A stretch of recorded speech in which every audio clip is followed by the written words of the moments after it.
Captain Julia Evans was already preparing for the larger conflict ahead. The human Defiance had been upgraded again, this time with technology learned from 5 years of galactic cooperation. The ship now incorporated improvements from dozens of different species, making it a truly galactic vessel rather than just a human one. "All departments report ready," announced Lieutenant Johnson. "Quantum evolution systems online, adaptive shielding at maximum, and our new multi-species crew is prepared for combat."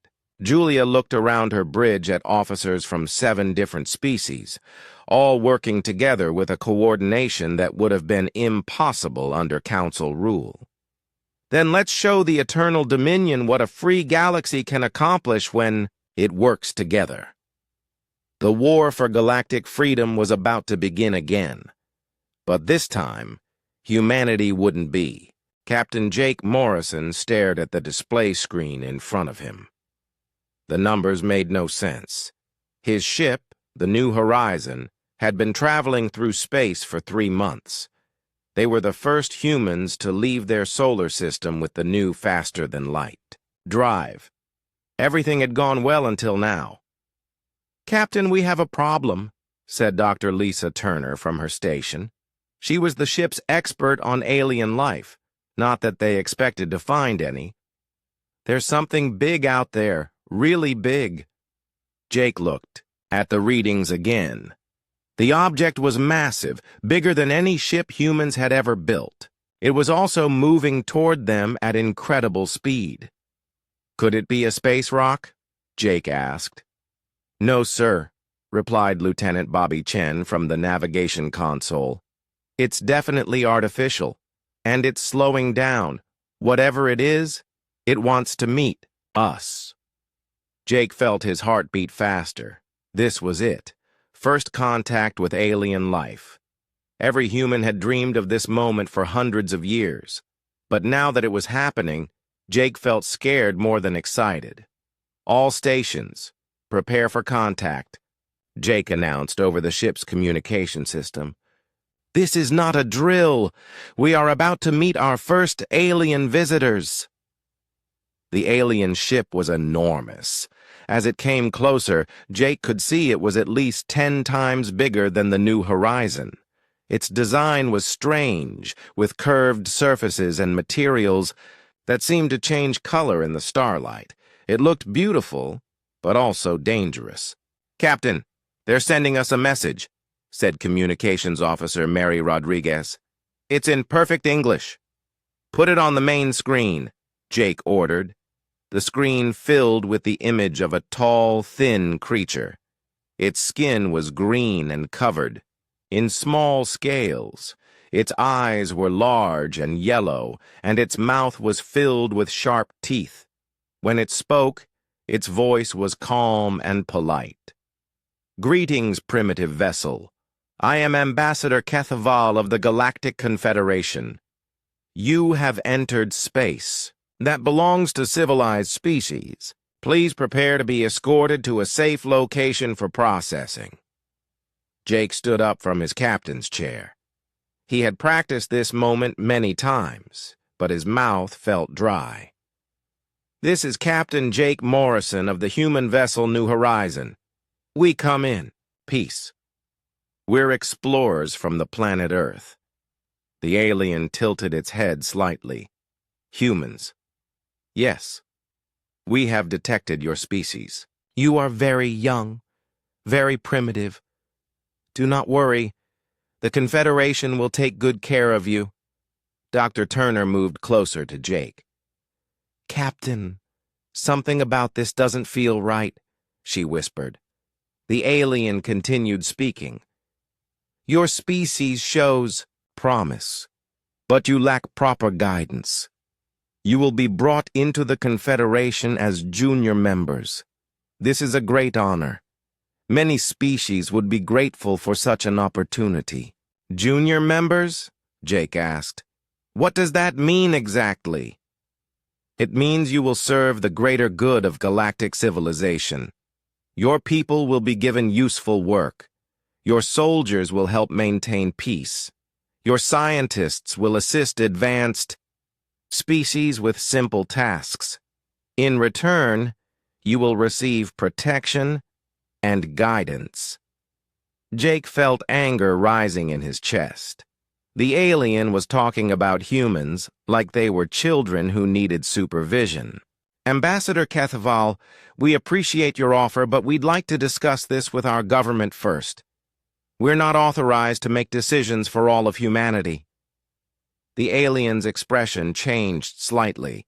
It looked surprised, then annoyed. Discussion? There is nothing to discuss. The Confederation has brought peace to the galaxy for 3,000 years. Every species follows the same process. You will accept integration, or you will be helped to understand why integration is necessary. Dr. Turner stepped forward. What happened to species that refused integration? The alien's yellow eyes focused on her. No species has ever been foolish enough to refuse. The benefits are obvious to any intelligent life form. But what if one did refuse? She pressed. Then protective measures would be taken. The galaxy cannot allow dangerous, unguided species to threaten the peace. But this has never been necessary. All species see reason. Jake felt a chill run down his spine. Behind the polite words, there was a clear threat. How much time do we have to consider your offer? Jake asked. 30 of your Earth days. This is very generous.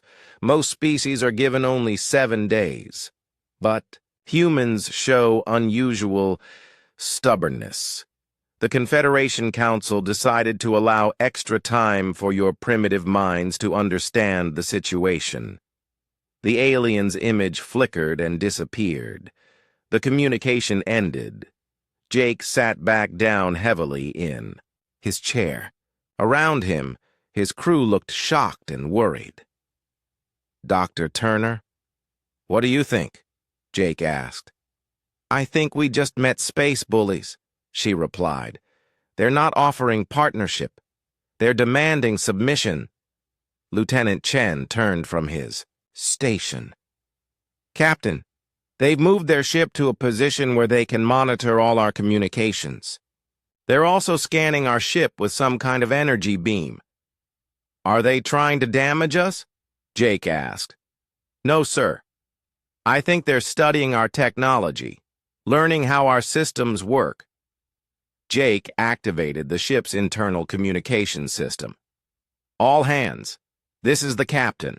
We've made contact with an alien species called the Galactic Confederation. The situation is complicated. I need all department heads in the conference room in 1 hour. We have some important decisions to make. As his crew prepared for the meeting, Jake stared out at the alien ship. It hung in space like a giant predator, watching and waiting. He thought about Earth, about the billions of humans who had no idea that their future was being decided in the darkness between stars. The aliens expected humans to simply accept their place as servants in galactic civilization. They had never encountered a species that would say no to their generous offer of slavery disguised as protection. Jake smiled grimly. They were about to learn something new about humans, something that might surprise them very much. But first, he had to get word back to Earth. Admiral Peter Hayes and the Earth government needed to know what humanity was really facing. The next 30 days would determine whether humans remained free or became just another conquered species in the Confederation's empire. The New Horizon began its journey home, carrying the most important message in human history. Admiral Peter Hayes sat in the secure briefing room deep beneath the Pentagon. Around the table were the smartest people Earth had to offer. The message from Captain Morrison had arrived 3 days ago, and since then, nobody had slept much. Tell me again what we're dealing with, Admiral Hayes said to Dr. Nathan Cross, the military's best intelligence analyst. Dr. Cross pulled up a holographic display showing the alien ship's specifications. The Galactic Confederation appears to be a massive alliance of alien species. Based on Captain Morrison's report, they've been in control of this part of the galaxy for 3,000 years. Commander Amy Rodriguez, Earth's top special operations officer, leaned forward. What bothers me is how quickly they found us. Our first ship leaves the solar system and boom, they're right there waiting. They've been watching us, said Professor Steve Mitchell, the astrophysicist who had helped design humanity's faster-than-light drive. The question is, for how long? Agent Kate Williams had been quiet during most of the meeting. She was Earth's best spy, trained to find secrets that others wanted to hide. Admiral, I request permission to take a stealth ship and gather intelligence on these Confederation worlds. Absolutely not, Admiral Hayes replied immediately. We can't risk starting a war by getting caught spying. Sir, with respect, I think the war might have already started, Agent Williams said. They gave us 30 days to surrender. That's not diplomacy, that's an ultimatum. Dr. Cross nodded in agreement. Agent Williams is right. I've been analyzing the language patterns in Ambassador Kethaval's message. Every phrase was carefully chosen to sound polite while making threats. This is how conquerors talk, not allies. Professor Mitchell activated another display. I've been studying the technical data our sensors gathered from their ship. Their technology is definitely more advanced than ours, but not impossibly so. What's interesting is how they build their weapons. Explain, Admiral Hayes ordered. They use directed energy weapons, lasers, particle beams, that sort of thing. Their shields are designed to deflect or absorb energy attacks, but here's the thing. I don't think they're prepared for kinetic weapons. Commander Rodriguez raised an eyebrow. You mean old-fashioned bullets and missiles? Exactly. Their entire military philosophy seems based on energy warfare. They probably haven't fought an enemy using kinetic weapons in centuries, maybe millennia. Admiral Hayes felt a spark of hope.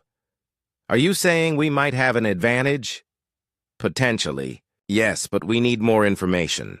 Professor Mitchell turned to Agent Williams, which is why I think the spy mission is necessary.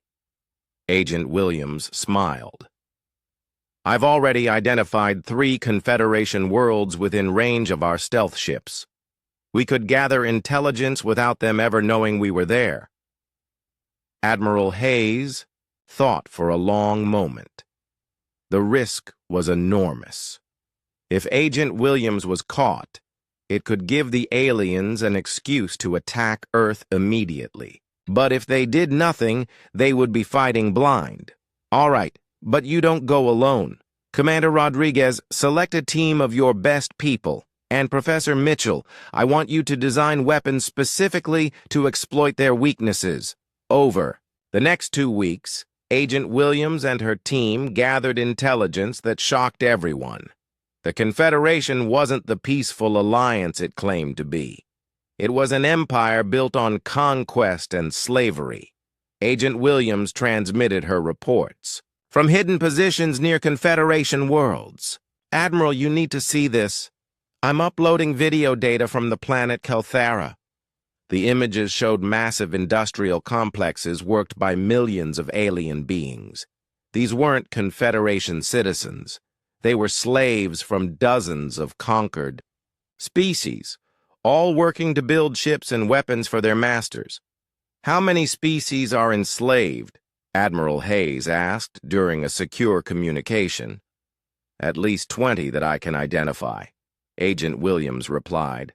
But it gets worse. I intercepted communications from Confederation military leaders.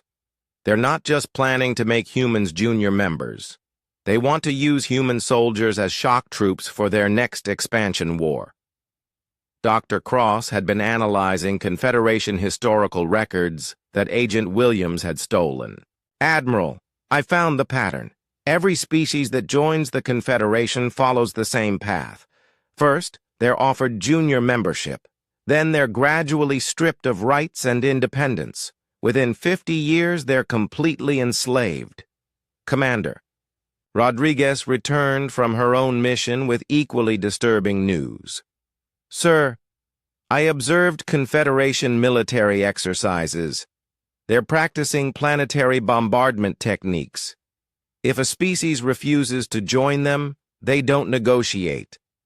They destroy major cities until the survivors surrender. Professor Mitchell had been working around the clock on new weapon designs. Admiral, I think I have something. The Confederation has never faced relativistic kinetic weapons. We can accelerate asteroids or specially designed projectiles to significant fractions of light speed. The energy release would be enormous. How enormous? Admiral Hayes asked. A school bus-sized projectile moving at 20% of light speed would release energy equivalent to several gigatons of TNT. It would be like dropping 100 nuclear weapons on a single target. Agent Williams' voice came through the communication system from deep space. Admiral, there's something else. I've made contact with members of enslaved species. Some of them are willing to help us if we can prove we're capable of fighting the Confederation. What kind of help? Admiral Hayes asked. Intelligence, sabotage, maybe even military support. The Confederation has a lot of enemies, sir. They're just too scared to act alone. Admiral Hayes looked around the room at his team. In 2 weeks, they had learned more about the galaxy than humanity had ever known. They had also learned that Earth was facing an enemy that had never been defeated. But they had also found weaknesses. The Confederation was overconfident. They had never faced an enemy that fought differently than they did, and they had made enemies of every species they had conquered. Professor Mitchell, how long do you need to build your kinetic weapons? Admiral Hayes asked. The first prototypes could be ready in 10 days. Full deployment would take another week. Agent Williams, can you position surveillance equipment to monitor Confederation fleet movements? Already done, sir. We'll know the moment they start moving toward Earth. Admiral Hayes stood up. Ladies and gentlemen, it appears we're going to war with a galactic empire. Our advantages are surprise, determination, and the fact that they underestimate us. Our disadvantages are everything else. Dr. Cross smiled grimly. Sir, there's one more thing the Confederation doesn't understand about humans. What's that? We don't surrender. Ever. When someone tells us we can't do something, we find a way to do it anyway. Commander Rodriguez nodded. They've been bullying the galaxy for 3,000 years. It's time someone stood up to them. The room fell silent, as everyone contemplated what lay ahead. Earth had 12 days left before the Confederation's deadline, 12 days to prepare for a war that would determine whether humanity remained free or joined the ranks of enslaved species across the galaxy. President Mary Johnson stood at the podium in the United Nations Assembly Hall. Representatives from every nation on Earth sat before her, their faces tense with worry. Above them, massive screens showed the Confederation fleet that had arrived in Earth's orbit 3 days ago. 12 alien ships hung in space like dark omens. Each one was larger than anything humans had ever built. They had positioned themselves over major cities around the world, a clear threat that everyone understood. My fellow humans, President, Johnson began, her voice steady despite the fear she felt inside. Today we face the most important decision in our species' history. The Galactic Confederation has given us a choice: submit to their rule or face destruction. Ambassador Kethval sat in the front row, his scaled green skin seeming to shimmer under the assembly hall lights. He had arrived on Earth that morning, confident that humans would accept the inevitable. For 30 days, our best minds have studied the Confederation's offer, President Johnson continued. We have learned much about galactic civilization. We have also learned much about ourselves. In the secure bunker beneath the Pentagon, Admiral Peter Hayes watched the speech with General Frank Cooper and the rest of Earth's military leadership. Around them, technicians monitored displays showing the positions of humanity's secret weapons. "Project Damocles is ready," General Cooper whispered to Admiral Hayes. "All kinetic weapons are in position." Admiral Hayes nodded grimly. While the world's attention had been focused on diplomatic negotiations, Earth's military had been working frantically. Professor Mitchell's relativistic weapons were now hidden throughout the solar system, invisible to Confederation sensors. Commander Lisa Grant floated in the bridge of her stealth ship, the Phantom, positioned near one of Confederation worlds that Agent Williams had identified as a military headquarters. Her ship was coated with metamaterials that made it invisible to alien detection systems. "Phantom to control," she whispered into her communication device. "Target confirmed. Kinetic weapon armed and ready." Similar messages came from a dozen other human vessels, all hidden near important Confederation worlds. While the aliens watched Earth, humans had surrounded their empire. Back in the UN Assembly Hall, President Johnson was reaching the critical moment of her speech. "The Confederation offers us protection in exchange for our freedom. They promise us guidance in exchange for our independence. They tell us this is the only way for humanity to survive in a dangerous galaxy." Ambassador Kethval smiled, his sharp teeth gleaming. This was going exactly as expected. The human leader was about to announce Earth's surrender. "But we have learned something about the Confederation that they did not tell us," President Johnson said, her voice growing stronger. "We know about the enslaved species. We know about the conquered worlds. We know that their offer of junior membership is really an offer of slavery." The alien ambassador's smile faded. Around the assembly hall, human representatives sat straighter in their chairs. "We have also learned something about ourselves," President Johnson continued. "For all our flaws, for all our conflicts, humanity has never accepted slavery. We have fought against it wherever we found it. We will not start accepting it now." Ambassador Kethval stood up abruptly. "President Johnson, you are making a terrible mistake. The Confederation has maintained peace for 3,000 years. You cannot fight us."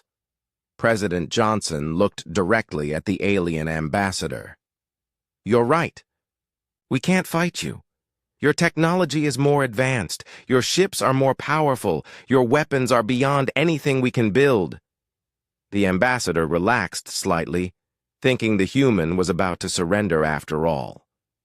"But you made one mistake," President Johnson said. "You assumed we would fight you the way you fight each other." Admiral Hayes activated a communication channel that broadcast to every Confederation ship in Earth's orbit. "Confederation Fleet, this is Admiral Peter Hayes of Earth Defense Command. You have 30 seconds to leave our solar system, or we will demonstrate why humans are not good candidates for slavery." Ambassador Kethval laughed, a harsh sound that echoed through the assembly hall. "You threaten us? Your primitive weapons cannot penetrate our shields." "You're absolutely right," Admiral Hayes replied. "Our energy weapons are useless against your shields. Good thing we don't use energy weapons." On screens throughout the assembly hall, feed from human surveillance satellites showed the alien fleet. Suddenly, streaks of light began appearing in space around the Confederation ships. "Those are kinetic projectiles," Admiral Hayes explained calmly. "Simple chunks of metal accelerated to 20% of light speed. Your shields were designed to stop energy weapons. They're not very effective against old-fashioned rocks moving really, really fast. The Confederation ships tried to maneuver away from the incoming projectiles, but it was too late.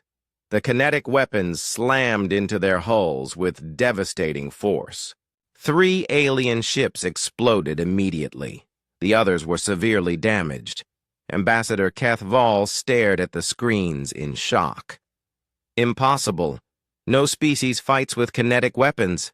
It's too primitive. Maybe that's why it works, President Johnson replied. Admiral Hayes's voice continued over the communication channel. Confederation fleet, that was a warning. Our next demonstration will not be aimed at your ships. In deep space, Commander Grant received her orders. Phantom, you are cleared to fire on secondary target. The kinetic weapon launched from Grant's ship was much larger than the ones used against the fleet. It streaked across space toward its target, a Confederation military base on the planet Xerion. The impact was visible from orbit. A flash of light brighter than the planet's sun, followed by a shock wave that shattered mountains. The entire military complex simply vanished, replaced by a crater 50 miles wide. That was a military base, Admiral Hayes announced to the Confederation fleet. No civilians were harmed. The next target will be chosen by you, every minute. You remain in our solar system, we will destroy another military installation. The remaining Confederation ships began retreating immediately. Their captains had never seen anything like the destruction humans could unleash. Ambassador Kethval was no longer standing. He had collapsed into his chair, his yellow eyes wide with disbelief. "You're monsters," he whispered. "No civilized species fights this way." President Johnson walked down from the podium and stood in front of the alien ambassador. "No," she said quietly. "We're humans. And we've been fighting bullies a lot longer than you've been ruling the galaxy." Dr. Nathan Cross stepped forward with a data pad. "Ambassador, we've prepared a message for your government. It contains the coordinates of every major Confederation world, along with precise calculations of how long it would take our kinetic weapons to reach each target." The ambassador looked at the datapad as if it were a poisonous snake. "We don't want war," President Johnson continued. "But we won't accept slavery either. Tell your Confederation Council that Earth offers an alternative, real diplomacy between equals." "And if they refuse?" the ambassador asked. General Cooper smiled coldly. "Then they'll learn what happens when you try to enslave a species that splits atoms for fun and straps rockets to everything." The ambassador took the data pad with shaking hands. Around the assembly hall, human representatives were standing and applauding. Above them, the Confederation fleet continued its retreat, leaving Earth's orbital space for the first time in 3 days. Agent Williams's voice crackled over the communication system from her hidden position near the Confederation capital. "Admiral, their military command is in complete panic. They're recalling fleets from across the galaxy.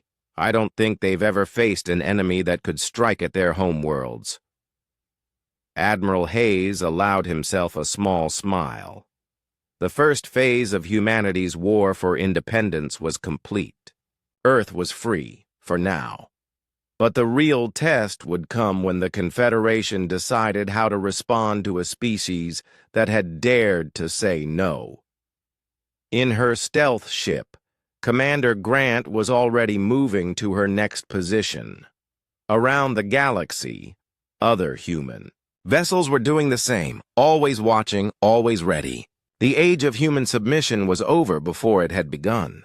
High Counselor Veltar stood in the command center of Nexus Prime, the capital world of the Galactic Confederation.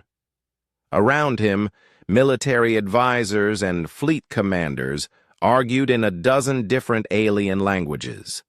The massive viewing screen showed tactical displays from across Confederation space, each one telling the same story: retreat and confusion.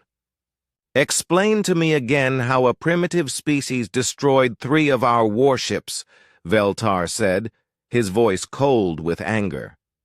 Fleet Admiral Zexhai, a tall, insectoid creature with 4 arms, stepped forward nervously. High Counselor, the humans used kinetic weapons, projectiles accelerated to relativistic speeds.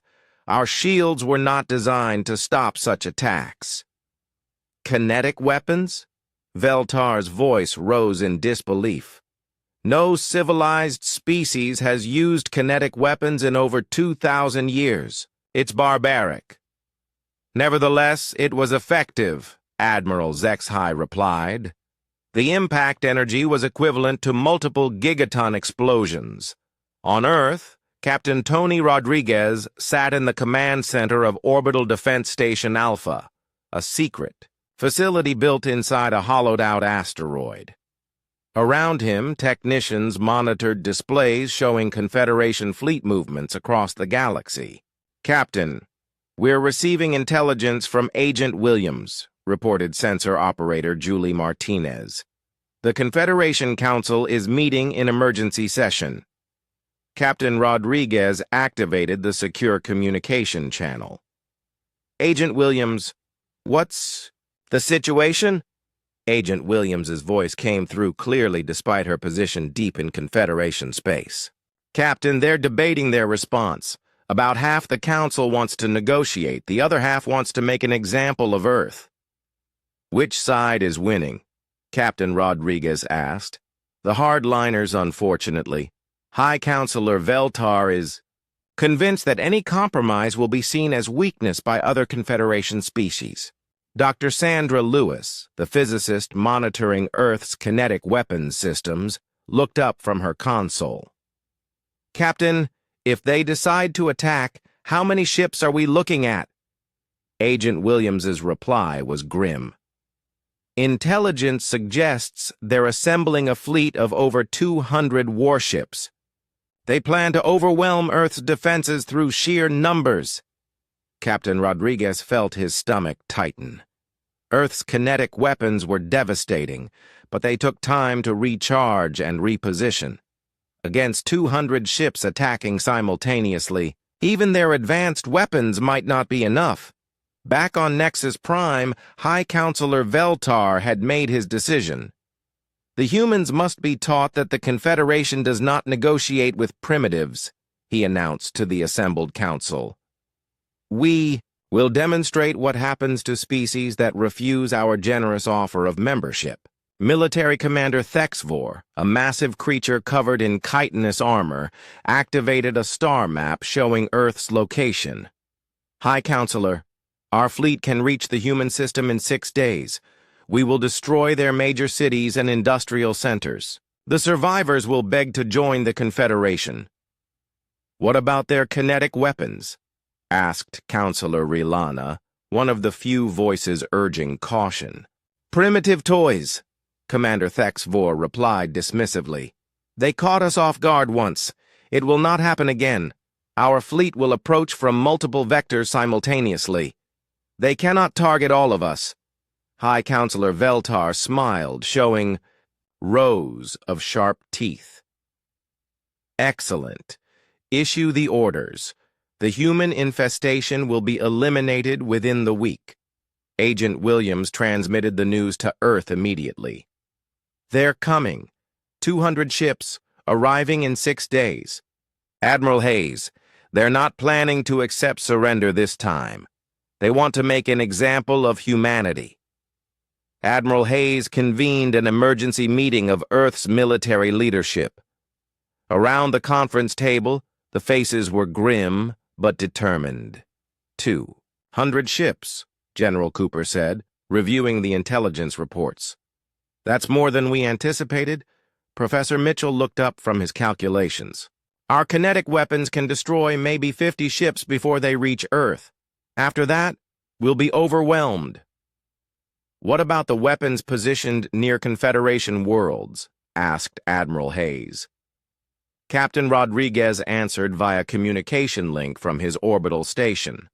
Sir, We have kinetic weapons in position near 12 major Confederation worlds, including their capital. But if we use them, we'll be committing genocide on a galactic scale. And if we don't use them, humanity becomes extinct, Admiral Hayes replied. Sometimes there are no good choices.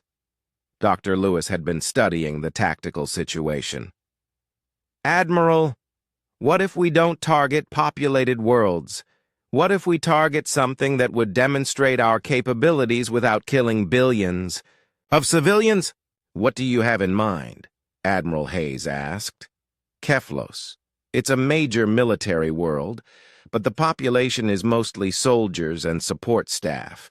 If we destroy it completely, the psychological impact on the Confederation would be enormous. Fleet. Admiral Ben Thompson, who had been quiet during most of the meeting, finally spoke. Admiral, there's something else to consider. Our intelligence suggests that many Confederation species are unhappy with their current situation. A demonstration of human power might encourage them to rebel. Admiral Hayes thought for a long moment. The decision he was about to make would change the course of galactic history.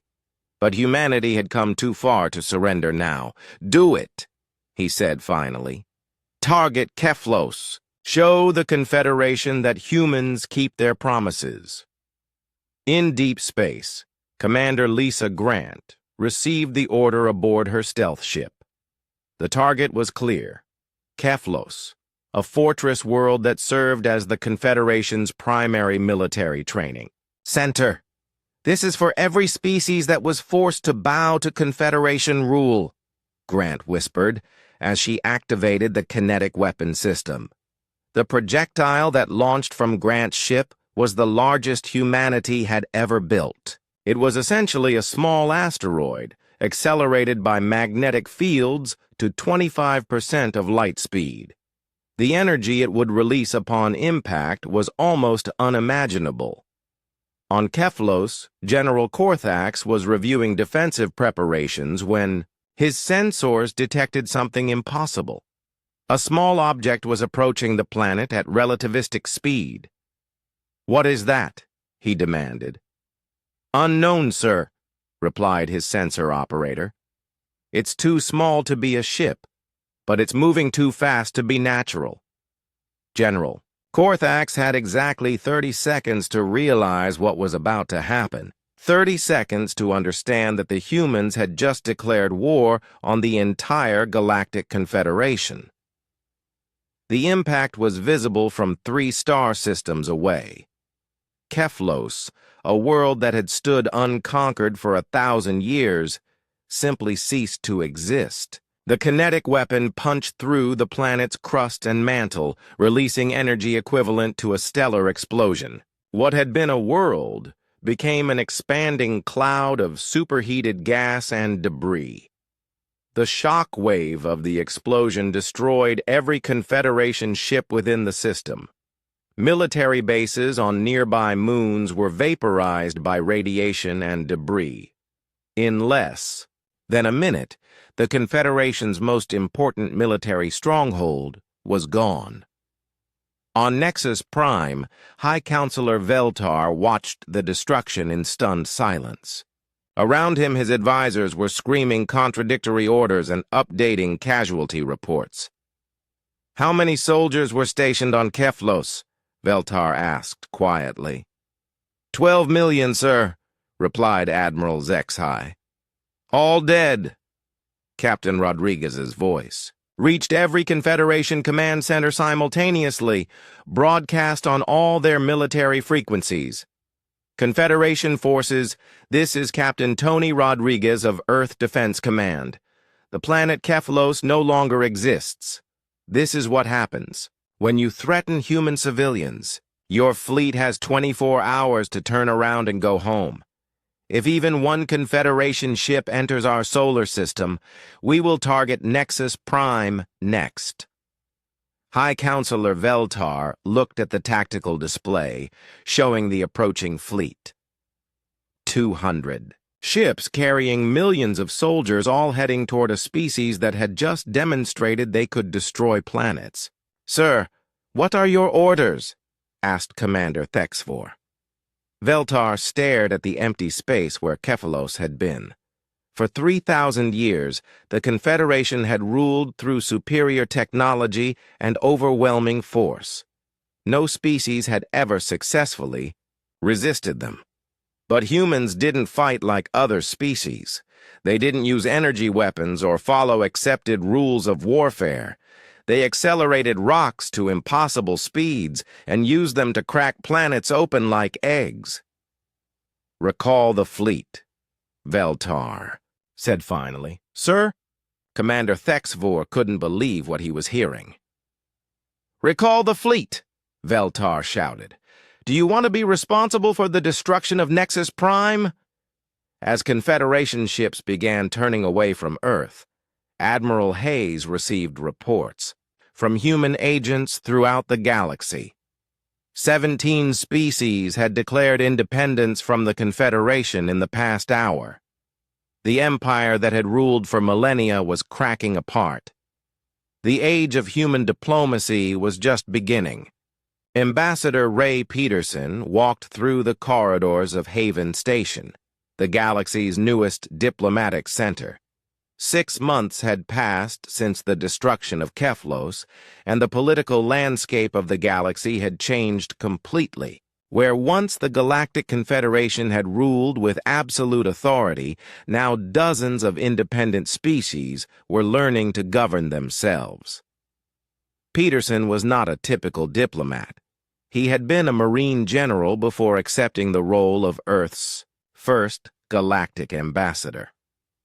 His direct manner of speaking and refusal to engage in political double talk had proven surprisingly effective in the new galactic environment. "Ambassador Peterson," called out Counselor Vextar, a tall, blue-skinned humanoid who represented the Altarian Republic.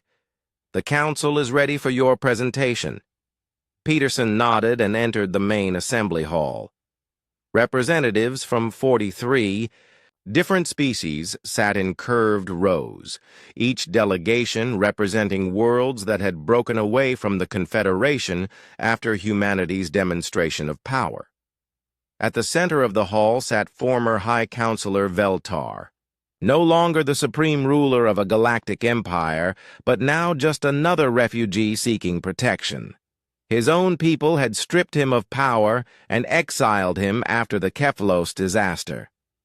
"Ladies, gentlemen, and beings of various classifications," Peterson began, his voice carrying clearly through the hall's translation systems. "We're here today to establish the principles of our new alliance. I want to make something clear from the start. Earth is not interested in replacing the Confederation as a galactic empire." Murmurs of surprise rippled through the assembly. Many species had assumed that humans, having demonstrated superior military power, would simply become the new rulers. "We've seen what happens when one species tries to control all the others," Peterson continued. "It leads to corruption, oppression, and eventually rebellion. That's not the future we want for the galaxy."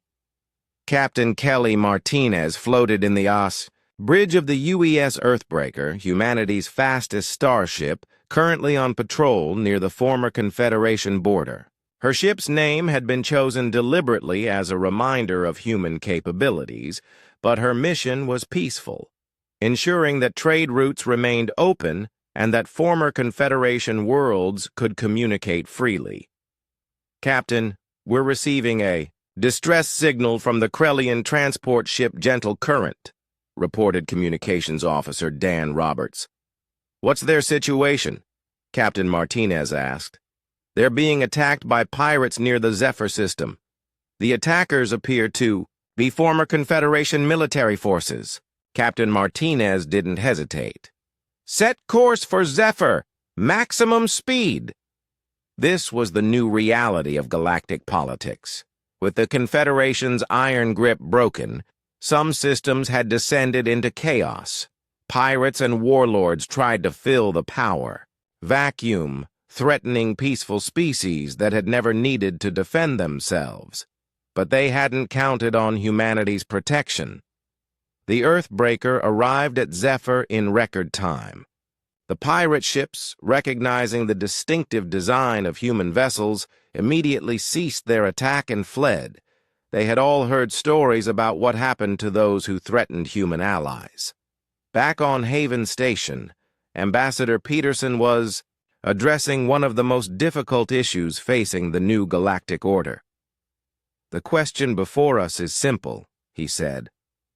"What do we do with former High Counselor Veltar and the other Confederation leaders?" Former Counselor Veltar stood slowly, his once proud bearing now bent with defeat. "Ambassador Peterson, I understand that my people and I are war criminals in your eyes. We accept whatever punishment you deem appropriate." Peterson looked at the alien leader who had once commanded fleets that could destroy worlds. "Counselor, Veltar, Earth's position is this. We hold leaders accountable for their actions, but we don't punish entire populations for the crimes of their governments." He activated a holographic display showing refugee camps throughout human space. "These are Confederation civilians who lost their homes when their governments collapsed. We're providing them with food, shelter, and medical care. We're also helping them find new homes on worlds willing to accept them." The assembly fell silent. Many species had expected humans to seek revenge for the Confederation's attempt to enslave them. "But what about justice?" asked Representative Thicksnall of the Hegemony, Worlds. "The Confederation enslaved billions of beings for thousands of years. Justice doesn't come from more suffering," Peterson replied. "It comes from building something better. Every species in this room is now free to determine its own destiny. That's the best justice we can provide." Admiral Claire Thompson, commanding. The human Space Force from her flagship orbiting Earth was monitoring the diplomatic proceedings while also coordinating humanity's expanding fleet. Human ships now patrolled trade routes throughout former Confederation space, not as conquerors but as peacekeepers. "Admiral, we're receiving requests for assistance from 18 different systems," reported her aide, Commander Rick Patterson. "Mostly requests for protection from pirates or help with humanitarian crises." "Deploy our available ships," Admiral Thompson ordered. "But remember, we're advisors and protectors, not rulers. Help them solve their problems. Don't solve the problems for them." This was the delicate balance that humanity was trying to maintain. They had the military power to impose their will on the galaxy, but they had chosen instead to use that power to protect those who couldn't protect themselves. Agent Kate Williams materialized in Admiral Thompson's office via holographic communicator. She was still operating deep in space, now coordinating with resistance movements throughout former Confederation territory. "Admiral, I have news from the core worlds," Williams reported. 3 more species have declared independence this week. The Confederation is down to less than a dozen member worlds, mostly the original founding species. "What's their military status?" Admiral Thompson asked. "Minimal. Most of their fleet defected or was destroyed. They're no longer a threat to anyone." Ambassador Peterson was concluding his presentation to the Galactic Council. "The principles of our new alliance are simple. Every species has the right to self-determination. No one will be forced to join any political organization. Trade will be free and fair, and anyone who tries to rebuild an empire through conquest will face the combined opposition of all free worlds." He paused, looking around the assembly hall, at representatives from dozens of worlds. "Some of you have asked why Earth doesn't simply take control of the galaxy. We have the military power to do it. We could impose human rule on every world in known space." Former High Counselor Veltar, spoke up from his seat. Then why don't you? Every species in galactic history would have chosen conquest. Peterson smiled. Because we're not every other species. We're humans. And we learned a long time ago that the only lasting peace comes from cooperation, not domination. Captain Martinez's voice came through the communication system from the Earthbreaker. Ambassador, we've completed escort duty for the Krellian transport. They're safely back in their home system. Thank you, Captain, Peterson replied. Any sign of the pirates? They scattered when they saw us coming. Word is spreading pretty quickly. Attack peaceful traders, and humans will show up to ruin your day. The assembly hall erupted in what passed for laughter among 43 different species. It was a sound that hadn't been heard in galactic politics for centuries.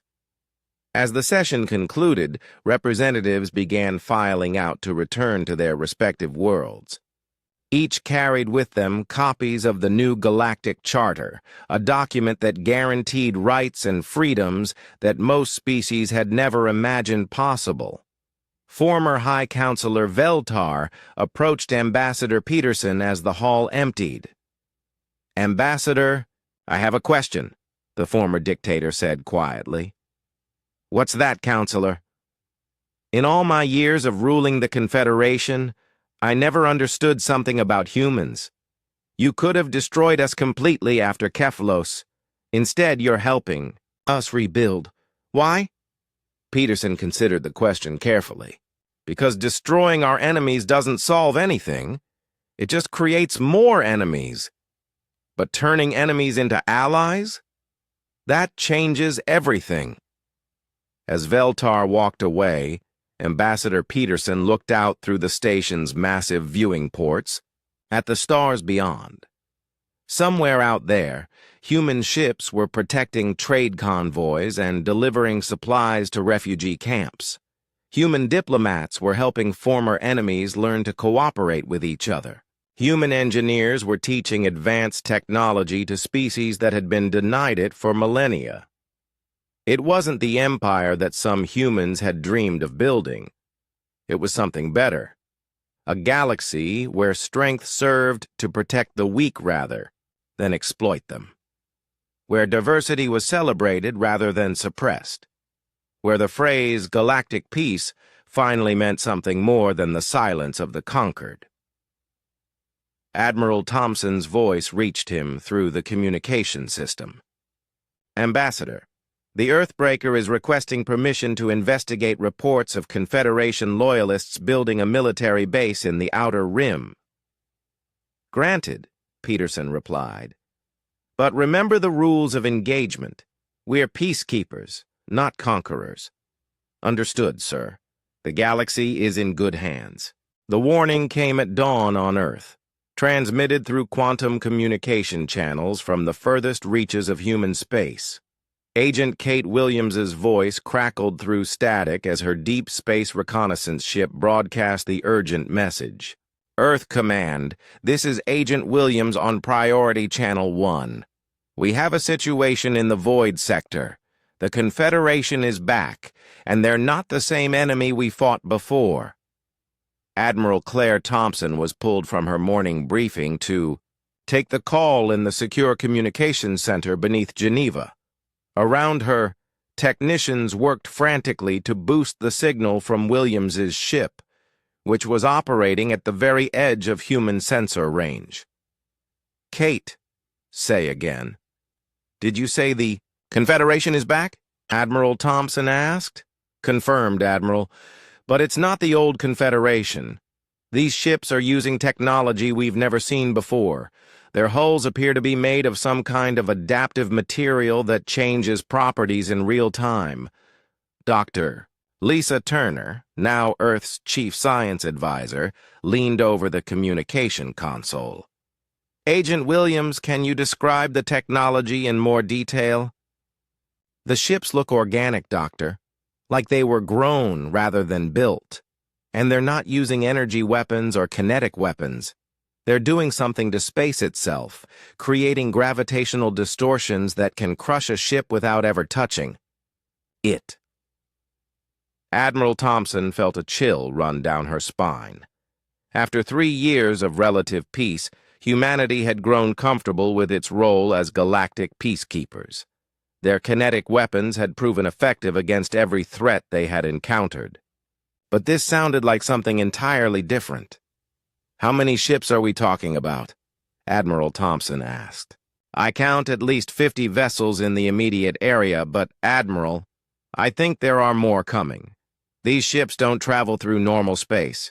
They're using some kind of dimensional folding technology that lets them appear anywhere instantly. The communication channel filled with the sound of alarms from Williams's ship. Admiral, I'm being targeted. The enemy ships have detected my position somehow. I'm going to try to—" The channel went dead. Admiral Thompson stared at the silent communication console for a long moment before turning to her staff. "Get me Ambassador Peterson on Haven Station, and contact Admiral Morrison. I want every human ship on high alert within the hour." On Haven Station, Ambassador Ray Peterson was in the middle of mediating a trade dispute between 3 species when the emergency communication arrived. The holographic image of Admiral Thompson appeared in the center of the conference room, causing the alien delegates to stop arguing immediately. "Ray, we have a problem," Admiral Thompson said without preamble. "The Confederation is back, and they've got new technology that makes their old ships look like toys." Peterson's expression grew serious. "What kind of technology?" "Unknown. Agent Williams described ships that can manipulate gravity and appear anywhere instantly. We've lost contact with her ship." The alien delegates looked at each other with growing fear. Representative Vixtar of the former Confederation species spoke first. "Ambassador Peterson, if what Admiral Thompson says is true, then these are not ordinary Confederation forces. During the final days of the old empire, there were rumors of a secret research project called the Genesis Protocol." "What kind of project?" Peterson asked. "Biological engineering on a massive scale. The researchers were trying to create living ships that could adapt to any threat. The project was supposed to be theoretical only." Dr. Turner's voice came through the communication link from Earth. "Representative Vixtar, do you have any technical details about this Genesis protocol?" "Very little. The project was classified above my security level. But I know it involved merging Confederation technology with genetic material from a species called the Architects." Peterson had never heard of the Architects, but the name sent a wave of unease through several other alien delegates. "The Architects have been extinct for millions of years," said Counselor Threndal of the Hegemony Worlds. "They were the species that built most of the ancient ruins we find on dead worlds throughout the galaxy." "What happened to them?" Peterson asked. "No one knows for certain, but the ruins suggest they had technology far beyond anything the galaxy has seen since. If the Confederation found a way to combine their old technology with architect genetics..." The implications hung in the air like a dark cloud.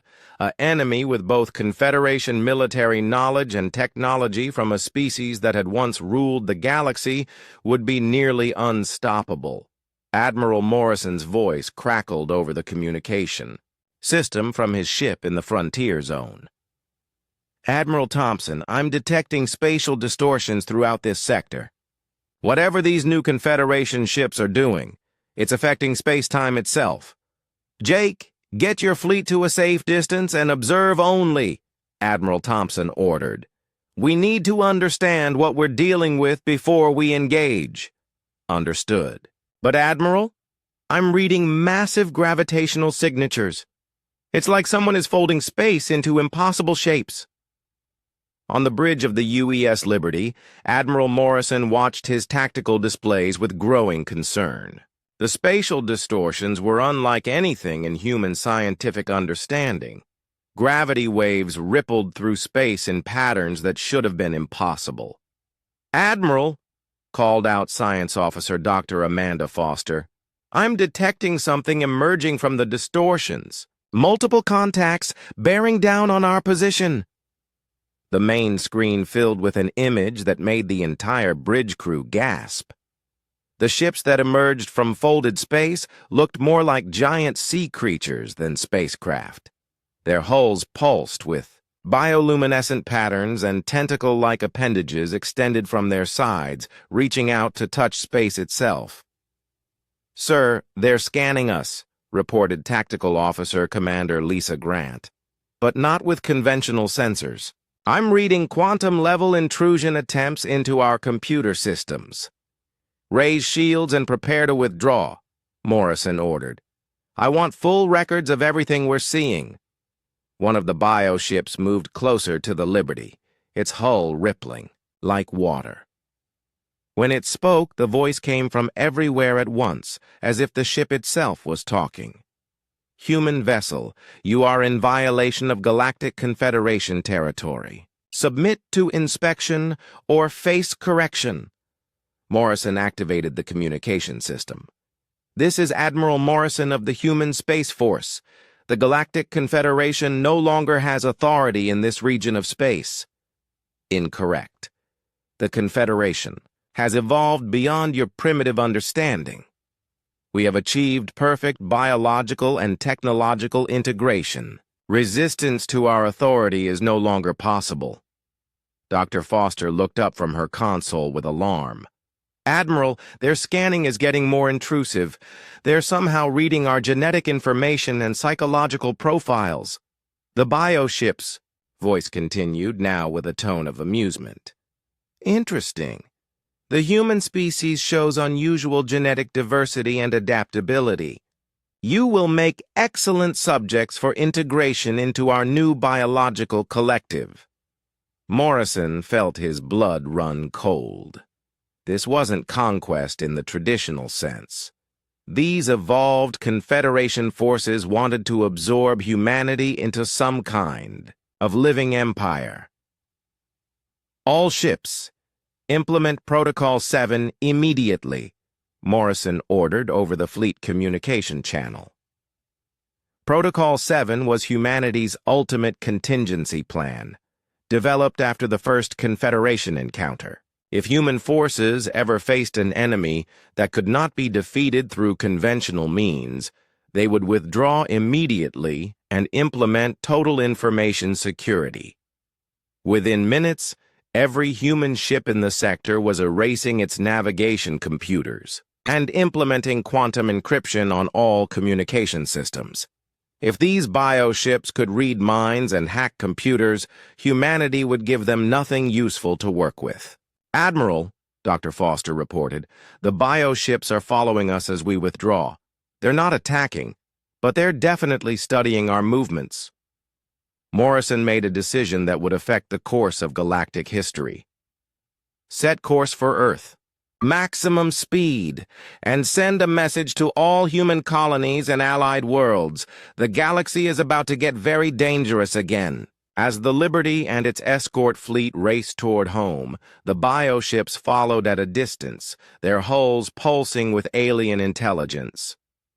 Behind them, more spatial distortions appeared as additional ships emerged from whatever dimension they called home.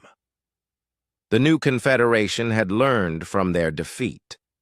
They had evolved beyond the limitations of traditional technology and merged with something far older and more dangerous than anyone had imagined. Admiral Thompson's voice reached Morrison through the quantum communication link. "Jake, how long until you reach Earth?" 18 hours at maximum speed," Morrison replied. "Admiral, these things are unlike anything we've ever encountered. Our kinetic weapons might not be effective against living ships that can adapt their hull composition in real time. Then, we'll have to find new ways to fight them. Humanity didn't survive this long by giving up when faced with impossible odds. As Morrison's fleet raced through space with their bioship shadows following behind, emergency meetings were being called on every human world and allied planet. The galaxy had enjoyed 3 years of peace under human protection. Now that peace was about to be tested by an enemy that had learned to think like a virus and fight like a god.